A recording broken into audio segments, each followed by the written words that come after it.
হয়, এই মুহূৰ্তত আমি উপস্থিত আছোঁ ঢিঙৰ ১ নং কান্ধুলিমাৰীত আৰু আমি প্ৰথমতে এটা পৰিৱেশ দেখুৱাবলৈ বিচাৰিছোঁ কাৰণ নৈপৰীয়া অঞ্চল এই যিটো কান্ধুলিমাৰী অঞ্চল এই কান্ধুলিমাৰী অঞ্চলৰ প্ৰায় ১০০% লোকেই কৃষিৰ ওপৰত নিৰ্ভৰ কৰি তেওঁলোকে খেতি বাতি কৰি তেওঁলোকৰ পৰিয়াল পোহপাল দিয়ে, কিন্তু তেওঁলোকে বিজ্ঞানসন্মতভাৱে কৃষি কৰি এতিয়া বিপদত পৰিছে কাৰণ তেওঁলোকৰ যিসমূহ উৎপাদিত ফচল, যিসমূহ উৎপাদিত শাক পাচলি বিক্ৰী কৰিব নোৱাৰি তেওঁলোকে গৰুক খুৱাবলগীয়া পৰিৱেশৰ সৃষ্টি হৈছে।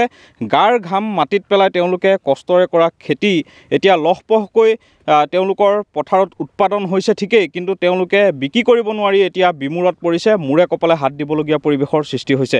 এই মুহূৰ্তত আমি ঢিঙৰ কান্ধুলিমাৰীৰ পৰা পোনপটীয়াকৈ দৰ্শকসকলক পৰিৱেশ দেখুৱাইছোঁ। মোৰ লগত কৃষকসকল আছে, মই আপোনাৰ ওচৰলৈ আহিছোঁ। আপোনালোকে খেতি কৰিছে ঠিকেই, কিন্তু এতিয়া গৰুক খুৱাবলগীয়া হৈছে। আচলতে যিটো মূল্য পাব লাগে আপোনালোকে সেই মূল্যৰ পৰা বঞ্চিত হোৱা নাই জানো? আমি মূল্যৰ পৰা বঞ্চিত হোৱাৰ কাৰণে আমি এইখিনি বেচিবলগীয়া লৈ গৈছিলোঁ বজাৰলৈ। বজাৰত আপোনাৰ প্ৰতি ৭০ কেজি মালৰ পৰিৱৰ্তে আমি ৫০ টকাৰ পৰা ৬০ টকা পাওঁ। আমি ধৰক এটা হাজিৰা ল'লে গোটেই দিনত 10 বেগ মাল ৫০ কেজিৰ পৰা ৬০ কেজি বেগ হয়। ৫০ কেজিৰ পৰা ৬০ কেজি বেগখিনি বজাৰত লৈ গ'লে এতিয়া ৫০ টকাৰ পৰা ৭০ টকা ৬০ টকা এনেকুৱা বিক্ৰী কৰিব লাগে। গোটেই দিন এটা লেবাৰে আপোনাৰ ৮ বেগৰ পৰা 10 বেগ মাল ছিঙি পেকিং কৰিব পাৰে। এটা লেবাৰৰ দাম হৈছে আপোনাৰ ৫০০ টকা হাজিৰা আৰু তাক খুৱাব লাগে ১০০ টকা বা ২০০ টকা।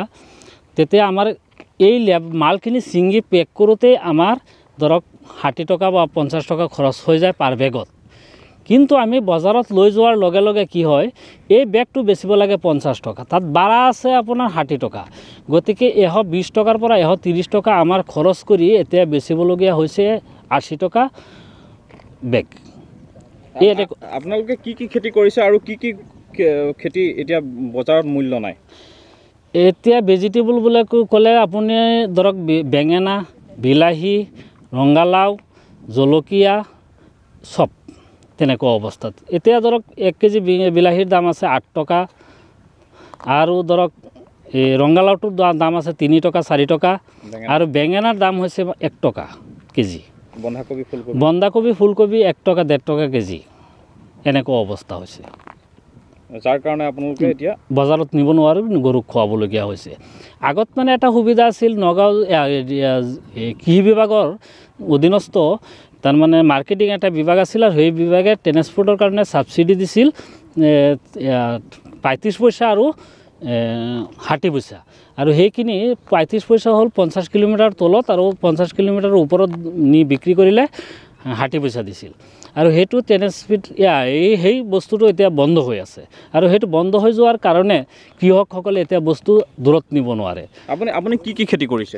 মই নিজে এতিয়া মাকৈ খেতি কৰিছোঁ, বেঙেনা কৰিছোঁ, বিলাহী আছে, ৰঙালাও আছে। ৰঙালাও অলৰেডি মিচৰিত হ'ল মোৰ, ৰঙালাও আছে, জলকীয়া আছে। এতিয়া দেখিছোঁ আপুনি বেঙেনা হওক বন্ধাকবি হওক গৰুক খুৱাবলগীয়া হৈছে। বজাৰত একেবাৰে দাম নাই, বজাৰত নিলে এতিয়া ওলোটাকৈ হাতৰ পৰাহে পইচা দিব লাগে। কিন্তু এতিয়াও বজাৰত সৰ্বাধিক মূল্যত শাক পাচলি বিক্ৰী হৈ আছে। আচলতে কিহৰ কাৰণে শাক পাচলিৰ অধিক দামত বজাৰত বিক্ৰী হয়? সেইটো মধ্যভোগীৰ কাৰণে। ধৰক আমাৰ পৰা তেওঁলোকে ১ টকা কেজি কিনি লগে লগে এই মধ্যভোগীসকলে ১ টকাৰ ঠাইত আপোনালোকে ১০ টকা ৮ টকাকৈ বিক্ৰী কৰি ঠাইতেই আৰু ধৰক আমি যিহেতু সেই মধ্যভোগীসকলক বেচিব লাগে আৰু সেই মধ্যভোগীসকলে মানে সেই মুনাফাখিনি লুটি আছে। কি ক'ব চৰকাৰক আমি এইটো অনুৰোধ জনাওঁ যে চৰকাৰে যাতে আমাৰ সেই যিটো মানে ট্ৰেন্সপৰ্টৰ যিটো ব্যৱস্থা আগত আছিল কেৰিঙৰ, সেই ব্যৱস্থাটো কৰি দিয়ে আৰু যাতে মাৰ্কেটিংটো আমি ধুনীয়াকৈ কৰিব পাৰোঁ।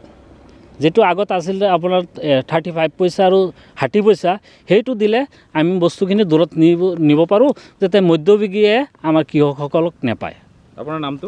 শফিকুল ইছলাম। হয়, এইগৰাকী কৃষক শফিকুল ইছলামৰ মুখৰ পৰাই আপোনালোকে ইতিমধ্যে গমেই পাইছে যে শাক পাচলিৰ বজাৰত আচলতে তেওঁলোকৰ যি বজাৰত বিক্ৰী কৰিব নোৱাৰাৰ বাবে তেওঁলোকে গৰুক খুৱাবলগীয়া পৰিৱেশৰ সৃষ্টি হৈছে। আৰু আমি যদি উল্লেখ কৰোঁ যে এইসকল প্ৰকৃত কৃষক, এইসকল কৃষকে গাৰ ঘাম মাটিত পেলাই তেওঁলোকে কৃষি কাৰ্যৰ জৰিয়তে তেওঁলোকৰ পৰিয়াল পোহপাল দিয়ে, কিন্তু বৰ্তমান সময়ত তেওঁলোকে পথাৰত উৎপাদিত যিসমূহ শাক পাচলি সেই শাক পাচলিৰ প্ৰকৃত মূল্যৰ পৰা বঞ্চিত হৈছে, যাৰ বাবে তেওঁলোকে লোকচানৰ সন্মুখীন হৈছে আৰু গাৰ ঘাম মাটিত পেলাই তেওঁলোকে অতি কষ্টৰে কৰা খেতি এতিয়া লহপহকৈ পথাৰত উভৈ নদী হৈ পৰিছে যদিও তেওঁলোকে প্ৰকৃত বজাৰ মূল্যৰ পৰা বঞ্চিত হোৱাৰ বাবে তেওঁলোকে গৰুক খুৱাবলগীয়া পৰিৱেশৰ সৃষ্টি হৈছে। এই ক্ষেত্ৰত একাংশ মধ্যভোগী দালালৰ বাবে এই পৰিৱেশৰ সৃষ্টি হৈছে বুলি তেওঁলোকে ক'ব বিচাৰে।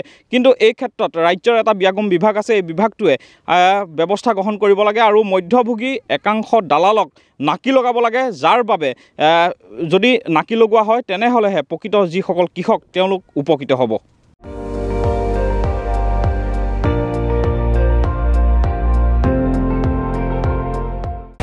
আপুনি চাই আছে ND24, সৰ্বশ্ৰেষ্ঠ নহয় সৰ্বোত্তমৰ দৌৰ।